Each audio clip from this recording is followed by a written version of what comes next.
जय हिंद दोस्तों। आज के वीडियो में हम आप लोगों को एक ऐसे बाबा से मिलवाने जा रहे हैं जिन्हें लोग धीरेन्द्र कृष्ण शास्त्री उर्फ बागेश्वर धाम सरकार उर्फ बागेश्वर बाबा के नाम से जानते हैं। और ख़ास बात यह है कि इस बाबा के यूट्यूब चैनल पर लगभग 7 मिलियन सब्सक्राइबर हैं। इसलिए दोस्तों आज के वीडियो में हम लोग ये जानने की कोशिश करेंगे कि ये बाबा आखिर अपने भक्तों को ऐसा कौन सा अद्भुत और अनोखा ज्ञान देते हैं जो यूट्यूब पर इन्हें लगभग 70 लाख लोग फॉलो कर रहे हैं। तो चलिए बिना किसी देरी के शुरू करते हैं आज का वीडियो। कोई काम सफल नहीं होते, परेशान हो, बिल्कुल चिंता ना करो। नारियल बांध दो लाल रंग के कपड़ा में, साल में एक बार बागेश्वर धाम की पेशी प्रारंभ कर दो, बिना पर्चा बने ही आपके काम सफल होने लगेंगे। दोस्तों बागेश्वर बाबा अपने भक्तों को ज्ञान दे रहे हैं कि अगर आपका कोई काम सफल नहीं होता या आप परेशान हैं तो चिंता करने की कोई ज़रूरत नहीं है। आप बस लाल रंग के कपड़ा में एक नारियल को बांधकर साल में एक बार इनके बागेश्वर धाम की पेशी शुरू कर दीजिए, आपका सारा काम सफल हो जाएगा।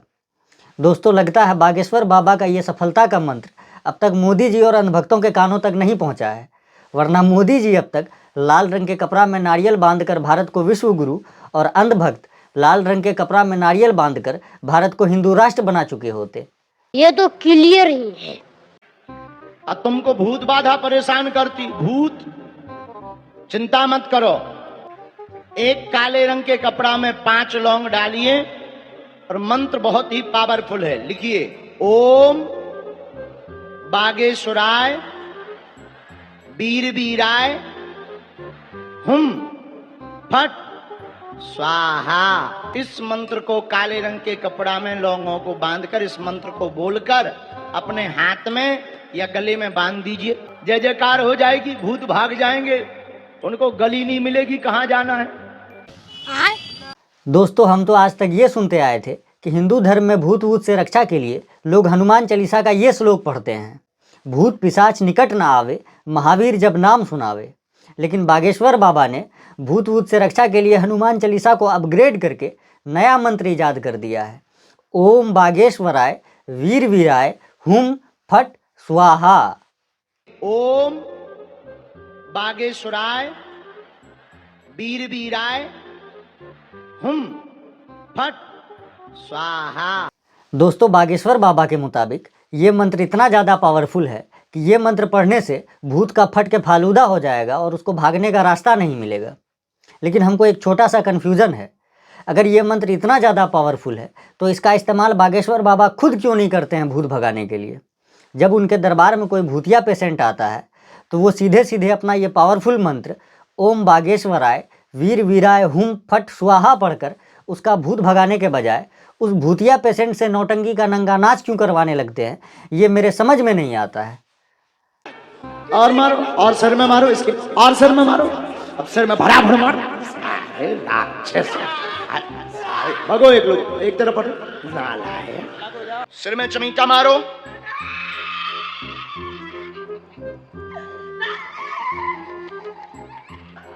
और जमीन में फटकारो।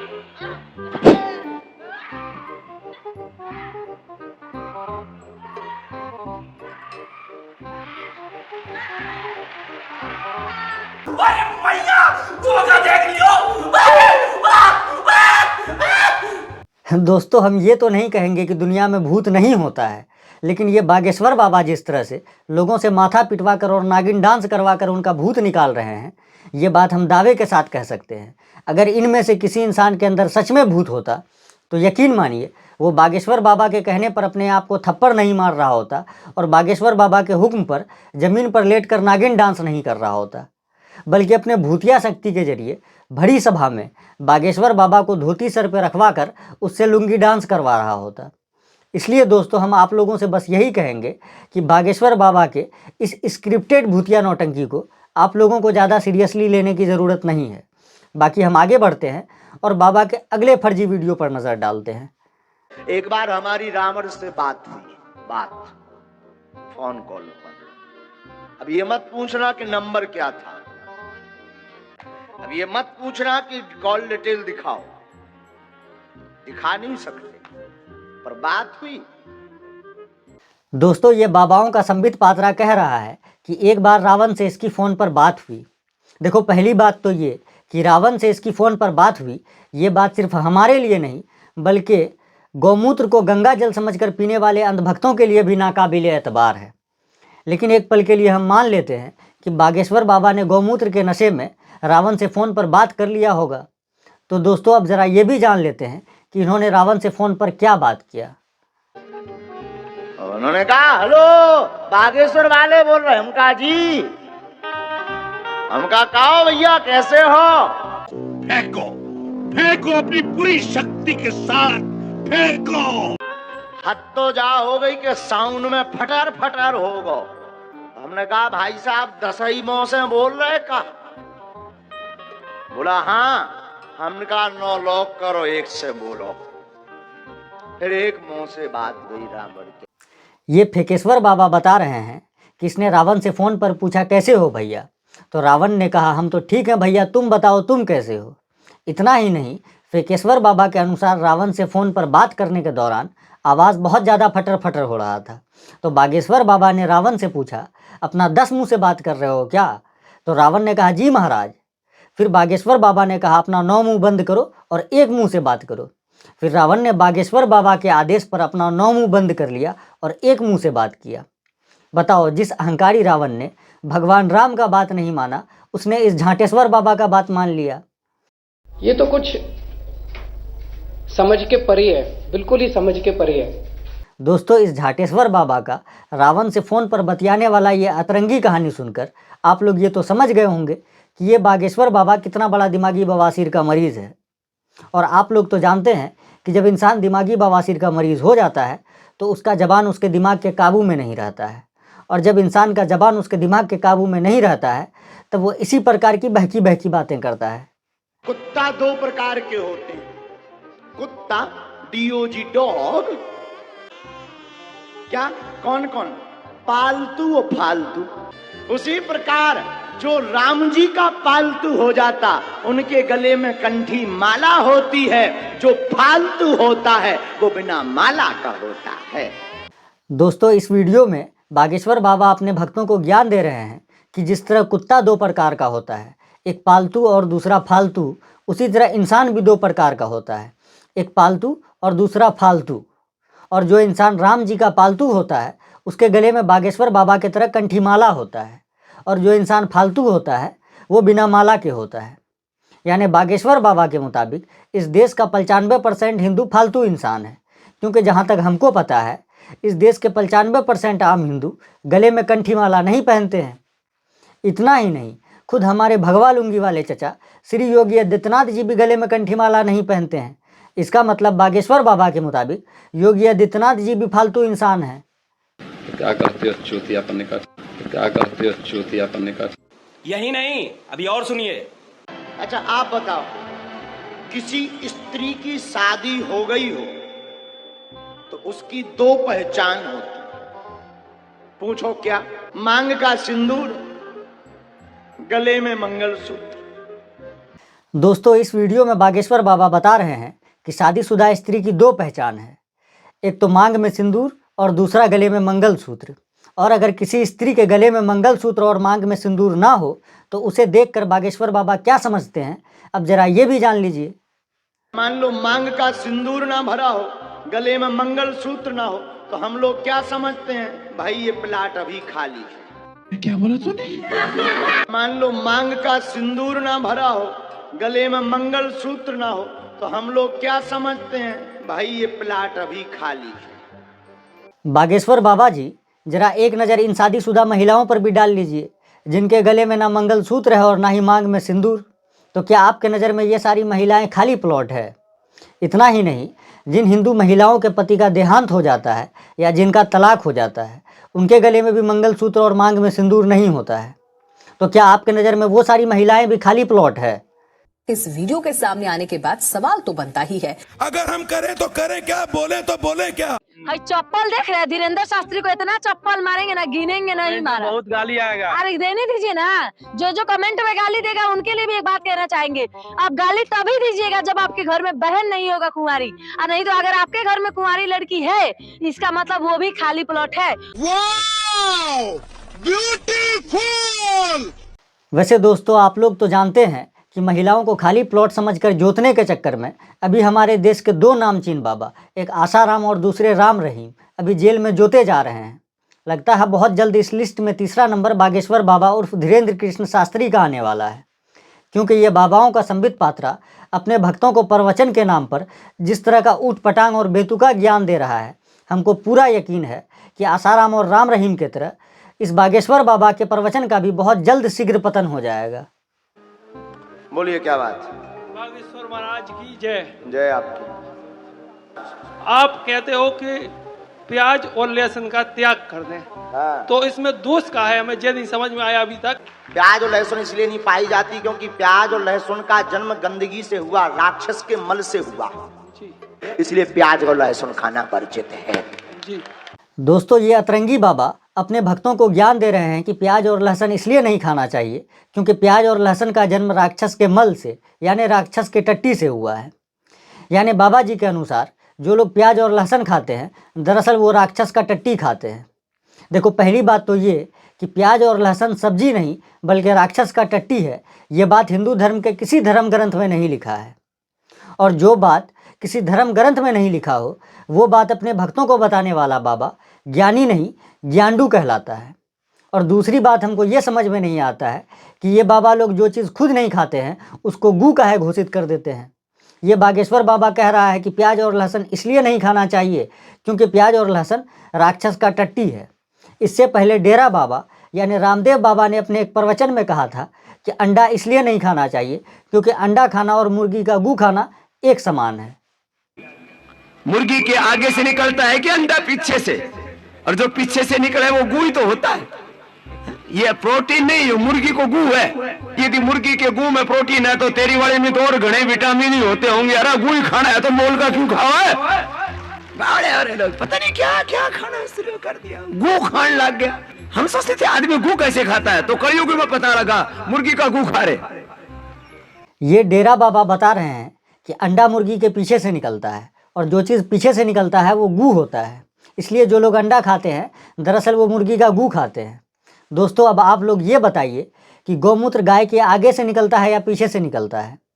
लेकिन हमको ये समझ में नहीं आता है कि किस हिसाब से रामदेव बाबा के अनुसार अंडा खाना गू खाने के समान है और गौमूत्र पीना अमृत पीने के समान है।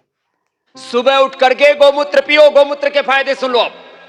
गौमूत्र पीने से अर्थराइटिस अच्छा होता है, टॉक्सिन्स, ऑक्सीडेंट्स, ESR बढ़ा हुआ, ASO बढ़ा हुआ, R इफेक्ट बढ़ा हुआ, जितने भी यूरिक एसिड बढ़ा हुआ, जितनी भी गंदगी शरीर में बढ़ी हुई पूरी की पूरी क्लीन हो जाती है। कॉन्स्टिपेशन दूर हो जाता है, अर्थराइटिस दूर हो जाता है, मोटापा दूर हो जाता है, कोलेस्ट्रॉल खत्म हो जाता है, सारे स्किन प्रॉब्लम अच्छे हो जाते हैं, लीवर किडनी सब साफ हो जाता है, कैंसर तक का इलाज होता है गौमूत्र से। इसलिए हो सके तो सप्ताह में कम से कम एक बार, और जिनको शरीर में मन में बहुत विकार हैं तो रोज थोड़े दिन गौमूत्र का अर्क पी लो, गोधन अर्क आपको देते हैं। बाबा रामदेव जी अगर कब्जियत से लेकर कैंसर तक हर बीमारी का इलाज गौमूत्र पीने से हो सकता है, तो हमारे देश में जितना भी मेडिकल कॉलेज और हॉस्पिटल है उसको मोदी जी से बोल के बंद करवा दीजिए और उसके जगह पर हर मोहल्ले में एक गौशाला खुलवा दीजिए, ताकि हमारे देश की सरकार हर साल जो 85 से 90 हज़ार करोड़ रुपया हेल्थ सेक्टर पे खर्च करती है वो बच जाए और किसी और काम में इस्तेमाल हो सके। थोड़ा सा भी भगवान ने दी हो, जरा उपयोग करो। वैसे दोस्तों, आज हम आप लोगों से एक सवाल पूछना चाहते हैं। अगर मेरे सवाल का सही जवाब आप लोगों को पता हो तो कृपया कमेंट में ज़रूर बताइएगा। दोस्तों, डॉक्टर बनने के लिए लोग मेडिकल कॉलेज जाते हैं, इंजीनियर बनने के लिए इंजीनियरिंग कॉलेज जाते हैं, एक्टर बनने के लिए एक्टिंग इंस्टीट्यूट जाते हैं और मौलाना मौलवी बनने के लिए लोग मदरसा जाते हैं। लेकिन ये लोग बाबा बनने के लिए कौन सी जगह पर जाकर ज्ञान हासिल करते हैं और इन लोगों का गुरु कौन होता है जो इन्हें इस प्रकार का अद्भुत और अनोखा ज्ञान देता है जिसे सुनकर एक अंगूठा छाप इंसान भी अपना माथा पीटने पर मजबूर हो जाए। सरकार से भी मांग करते हैं कि एयरपोर्टों पे शराब की दुकानें हटा करके गोमूत्र रखिए, गोबर रखिए। जो भी बात विदेश से आता है सबको गोमूत्र पिलाना अनिवार्य करिए और गोबर लगाइए।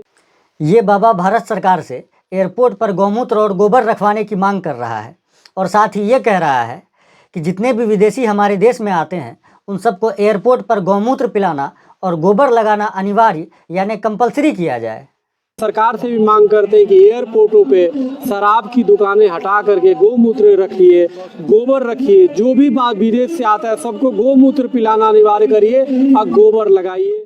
दोस्तों, कोई इस झोला छाप बाबा को बताओ कि टूरिज्म ऑफ इंडिया के रिपोर्ट के मुताबिक हमारे देश में हर साल लगभग 50 लाख से 1 करोड़ विदेशी टूरिस्ट भारत घूमने आते हैं और उनके वजह से हमारे देश को सालाना लगभग 1.5 से 2 लाख करोड़ रुपए का आमदनी होता है और साथ ही उन टूरिस्ट के आने के वजह से हमारे देश के लाखों लोगों का रोजगार और घर चलता है। दोस्तों, अगर इस बाबा के कहने पर उन विदेशी टूरिस्ट को एयरपोर्ट पर गौमूत्र पिलाना और गोबर लगाना कंपलसरी कर दिया गया तो हमारे देश में हर साल जो 50 लाख से 1 करोड़ विदेशी टूरिस्ट घूमने आते हैं वो बंद हो जाएगा और साथ ही हमारे देश को उन टूरिस्ट के वजह से हर साल जो 1.5 से 2 लाख करोड़ रुपए का आमदनी होता है वो भी बंद हो जाएगा। लेकिन दोस्तों, इन दिमागी बवासीर के मरीजों को ये बात समझाना और भैंस के आगे बीन बजाना एक बराबर है। इसलिए हम आगे बढ़ते हैं और वापस से बागेश्वर बाबा के अगले वीडियो पर नजर डालते हैं। कायरो जग जाओ, अब सब हिंदू अपने हाथ में हथियार उठा लो और कह दो हम सब हिंदू एक हैं। दोस्तों, ये बाबाओं का संबित पात्रा देश के तमाम हिंदुओं से अपील कर रहा है कि कायरों जग जाओ और सब हिंदू अपने हाथ में हथियार उठा लो और कह दो कि हम सब हिंदू एक हैं। वैसे दोस्तों, अगर इस बाबा को देश के हिंदुओं की सच में चिंता होती तो वो उन्हें हथियार उठाने के लिए नहीं बल्कि कलम उठाने के लिए कहता, क्योंकि ये बात आप सभी जानते हैं कि इस देश का हिंदू अगर हाथों में कलम उठाएगा तो स्वामी विवेकानंद जैसा ज्ञानी बनेगा और इस देश का हिंदू अगर हाथों में हथियार उठाएगा तो वो स्वामी नरसिंहानंद जैसा गांडू बनेगा। ये तो क्लियर ही है। वैसे दोस्तों, हमको ये समझ में नहीं आता है कि हम उन लोगों को देश का सबसे बड़ा दीमक कहें जिन्होंने मजहब के नाम पर मुल्क बांटा था, या इस बागेश्वर बाबा को देश का सबसे बड़ा दीमक कहें जो मजहब के नाम पर लोगों को बांटने में लगा है। सनातन धर्म को बचाना है तो please I request all of person, मेरी प्रार्थना है चादर और फादर से दूर रहिए। अगर देश को बचाना है, सनातन को बचाना है, चादर और फादर से दूर रहिए। दोस्तों, इस वीडियो में बागेश्वर बाबा देश के तमाम हिंदुओं को ये प्रवचन दे रहे हैं कि सनातन धर्म और इस देश को बचाना है तो चादर और फादर वालों से दूर रहो। वैसे दोस्तों, हम आप लोगों की जानकारी के लिए बता दें कि चादर से बाबा का मतलब इस्लाम धर्म और फादर से बाबा का मतलब क्रिश्चियन धर्म से है। यानी आसान भाषा में कहें तो सनातन धर्म की रक्षा के नाम पर बागेश्वर बाबा देश के हिंदुओं को मुसलमानों और ईसाइयों से दूर रहने का सलाह दे रहे हैं। लेकिन दोस्तों, मुसलमानों के खिलाफ इतना नफरती और जहरीला बयान देने के वजह से जब रजत शर्मा जी ने अपने एक इंटरव्यू में इससे पूछा था कि बागेश्वर बाबा आप ये बताइए कि आपको मुसलमानों से कोई समस्या है, तो सुनिए तब इस दोगलेश्वर बाबा ने क्या जवाब दिया था। मुसलमानों से कुछ परेशानी है? बिल्कुल भी नहीं, हमारे तो मित्र भी हैं।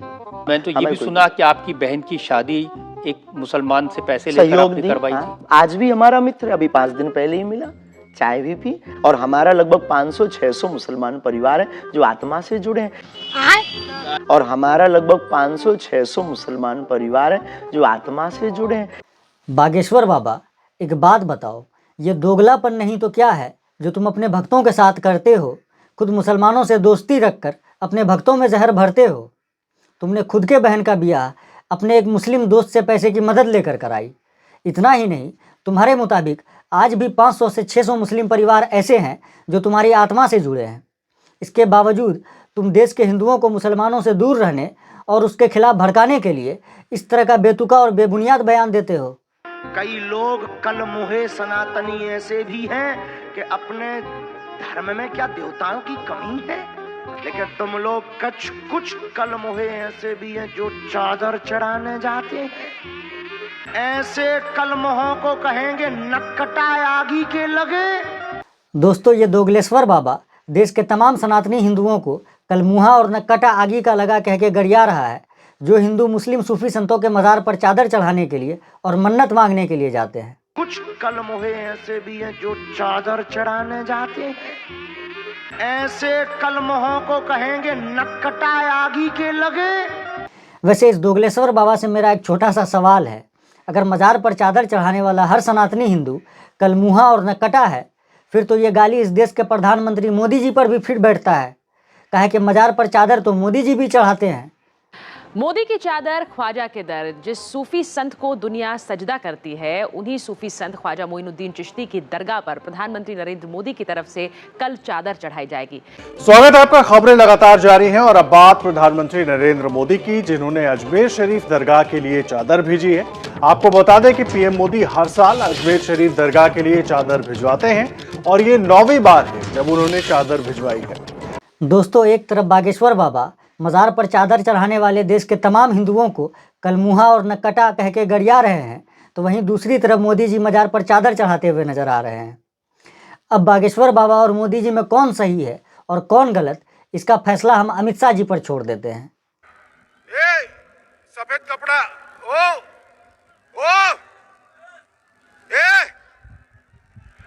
3325 व्यक्ति जिनकी हत्या हो गई थी, जिनको जान गंवानी पड़ी,